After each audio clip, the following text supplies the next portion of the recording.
मोहलत ना देता मैं। ये काम तो तुम अभी भी कर सकते हो। उठाओ बंदूक और चलाओ गोली।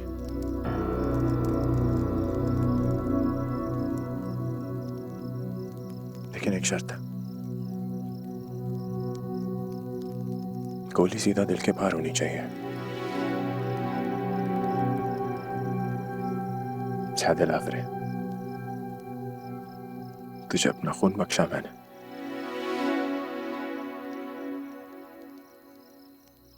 तुझे मेरा खून माफ। हाँ, यही तो मसला है। तू है, कोई और नहीं है। तेरे अंदर मैंने सच्चा आशिक देख लिया है। अब तुझे तो इश्क की बद्दुआ है।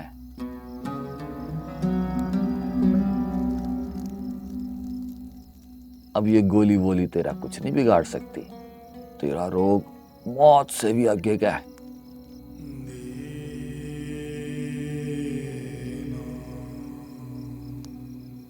पर तेरी विवाह है, वो सीधा चांद ही मांग लिए।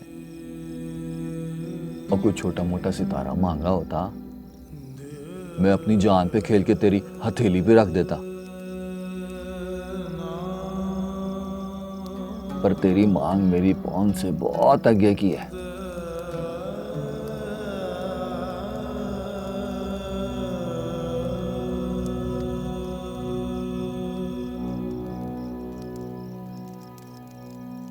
जिनकी नजर चांद पे होती है ना, उनके नसीब में अक्सर सिर्फ रात की स्याही होती है।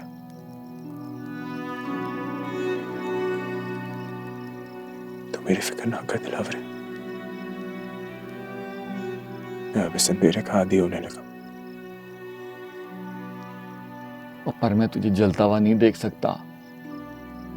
ये जो आतिशबाजी होती है ना, इसकी फुलझड़ियां जो है अमीर के वेड़े में होती हैं, और हाथ सिर्फ गरीब का ही जलता है। ना जला अपने आप को। उसको अगर तेरा जरा सा ख्याल होता ना, तो मुल्तान वाले जगीरदार को मना कर देती। उसकी रुखसती की तैयारियां हो रही हैं। एक चांदी की दीवार तोड़ना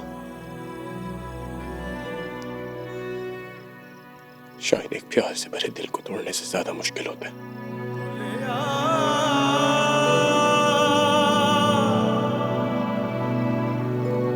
नच के यार मनावना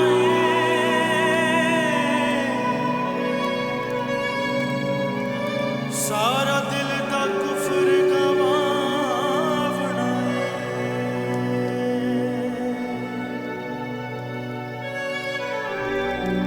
अपने दिल दा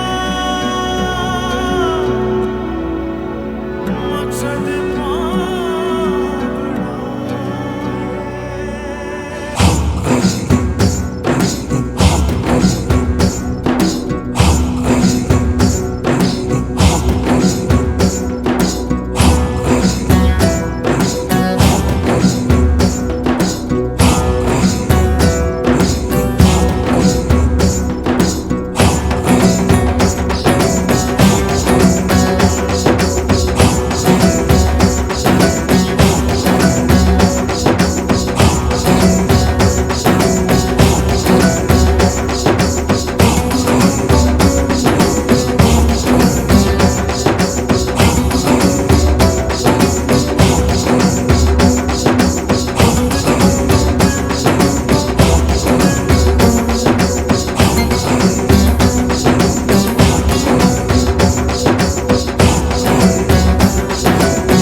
तन झूम झूम मन झूम झूम तन झूम झूम मन झूम झूम गाए मन झूम झूम तन झूम झूम मन झूम झूम गाए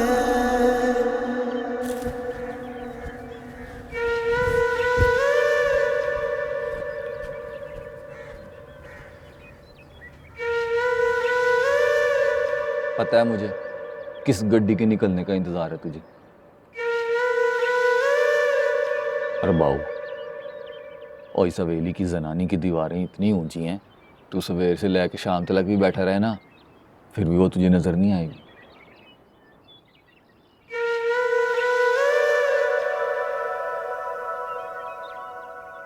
मगर ये दीवारें तो नजर आ रही हैं ना मुझे दिलावर, वो भी इनके पीछे किसी पर्दे में बैठी होगी। इतना ही तो फासला है अब मेरे और उसके बीच।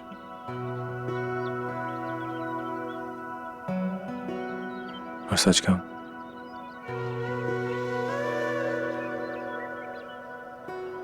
कभी कभार अपनी आंखें बंद करके इन दीवारों को भी पार कर लेता हूं मैं।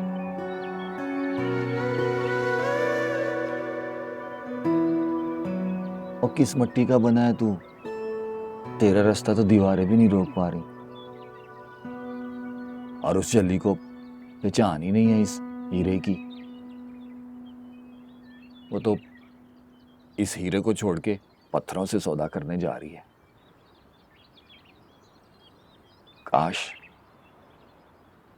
काश उसको पता होता कितना नुकसान करने जा रही है अपना वो। दिलावरे, मैं यहीं बैठा रहूंगा, उसकी एक झलक भी गनीमत होगी। तू समझने की कोशिश कर। प्लीज मुझे मत रोक दिलावरे। आराम में नहीं, इसी बेचैनी में, बेसुकूनी में आराम मिलता है मुझे।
सदकी थी मां की सोचेंदा पे मेरा पुत्र।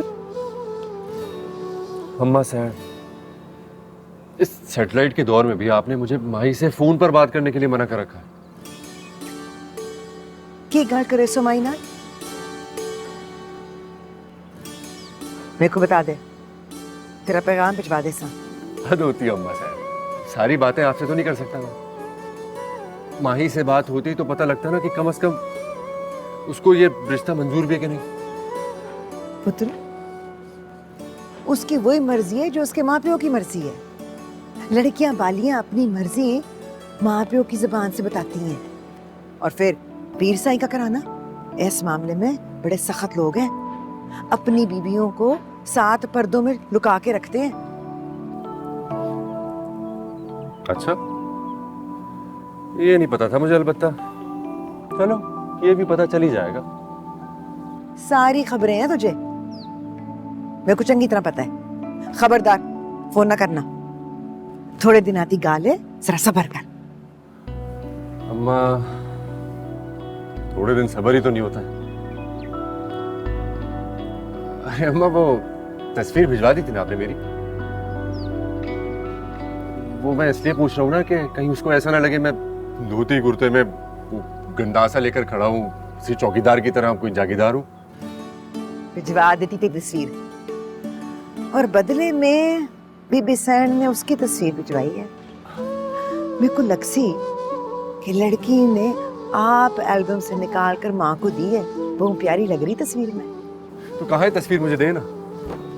बखा दे सा, एडा बेसब्रा ना हो।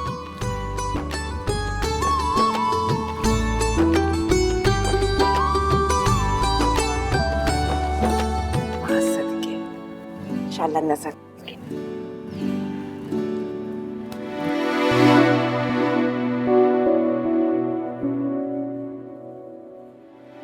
अच्छा जनाब, तो जब आप घर पर होती हैं तो 7 पर्दों में छुपा कर रखा जाता है आपको, लेकिन मैंने तो जिस माही को ट्रेन में देखा था वो तो बड़ी शोख और चंचल थी। मतलब शरारती हो तुम बहुत। कितने रूप छुपा रखे हैं तुमने इस कोमल मुस्कान के पीछे,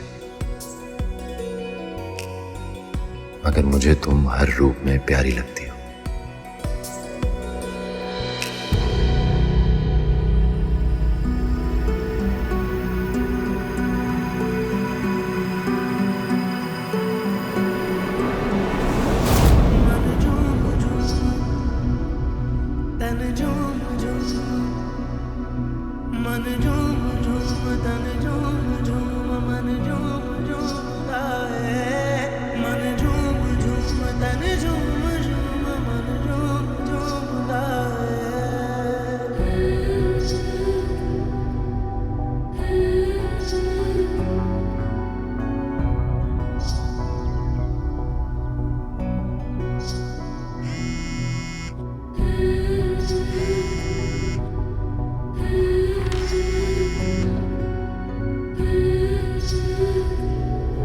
हेलो। हेलो, मैं तैमूर। कैसी हैं आप? मैं ठीक हूँ। कहीं मैंने आपको डिस्टर्ब तो नहीं कर दिया? जी नहीं, आप बताएं आपने कैसे फोन किया? आपकी तस्वीर इस वक्त मेरे हाथ में है। दिल चाह रहा था आपसे बात करने का, तो सोचा कॉल कर लूं। बुरा तो नहीं लगा आपको? नहीं, ऐसी कोई बात नहीं। अच्छा, ऐसी बात नहीं है तो फिर क्या आप भी मेरे फोन का इंतजार कर रही थी? मैं क्यों इंतजार करती? मेरा मतलब है, मुझे अंदाजा नहीं था कि आप कॉल कर लेंगे। चले, अब तो अंदाजा हो गया ना आपको।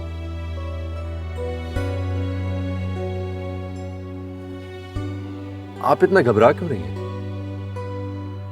क्योंकि जो माही मुझे याद है वो तो बहुत ही बोल्ड और जिंदा दिल थी।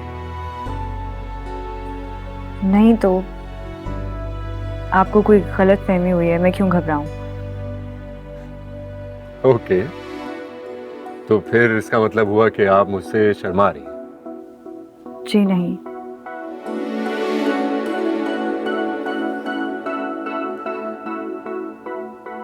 शायद अम्मा आ रही हैं, मैं बाद में बात करती हूँ आपसे। हेलो माही।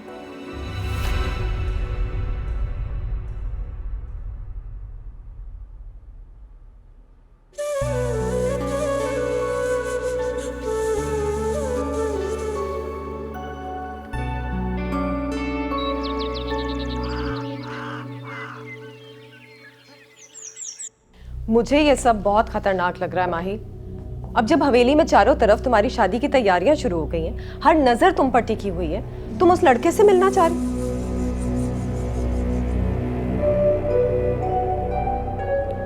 मेरा दिल नहीं मानता। ऐसा लगता है जैसे कोई अनहोनी होने को है। तुम प्लीज ये ख्याल अपने दिल से निकाल दो माही। मैंने बहुत कोशिश की। मैंने कोशिश की कि मैं इस ख्याल को अपने दिल से बाहर निकाल फेंकूं, लेकिन मेरा गिल्ट बढ़ता ही जा रहा है।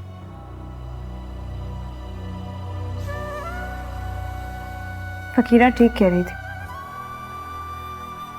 मैं जब तक उसके दिल की आस को, उम्मीद को पूरी तरह कुचलकर खत्म नहीं कर दूंगी ना, वो यूं ही मेरे दर पर पड़ा रहेगा।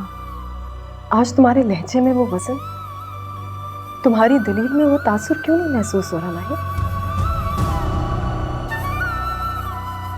आज तुम अपने अंदर ही इतनी उलझी हुई क्यों लग रही हो? सच बताओ माही, ये तुम्हारे अंदर का गिल्ट ही है ना, कहीं कुछ और तो नहीं?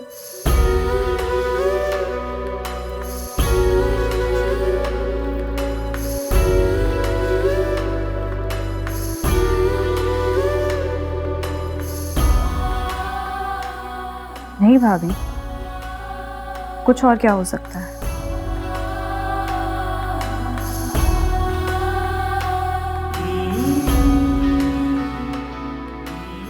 इधर देखो मेरी तरफ। आज तुम मुझसे नजर मिलाकर क्यों नहीं बात कर रही?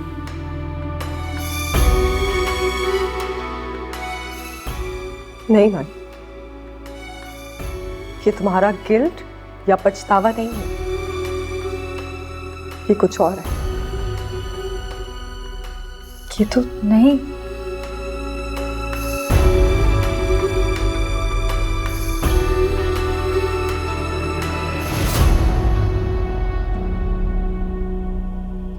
मैं पीर साईं काजिम शाह की बेटी हूँ और छोटे साईं नाजिम शाह लाला की बहन। मेरी माँ इस जागीर की बड़ी सरकार कहलाई जाती है।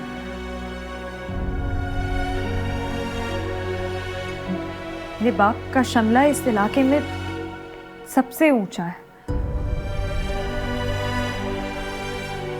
मेरे भाई के कद काठ को देखने के लिए लोगों को अपनी झुकी हुई नजरें उठाकर आसमान में देखना पड़ता है। अगर मैं सिर्फ वही अकेली माही होती जिसके पीछे वो यहाँ आया है तो बात कुछ और थी। वो जिस माही को जानता है वो तो 4 दिन के लिए वहीं शादी की तकरीब में जन्मी थी और वहीं मर गई।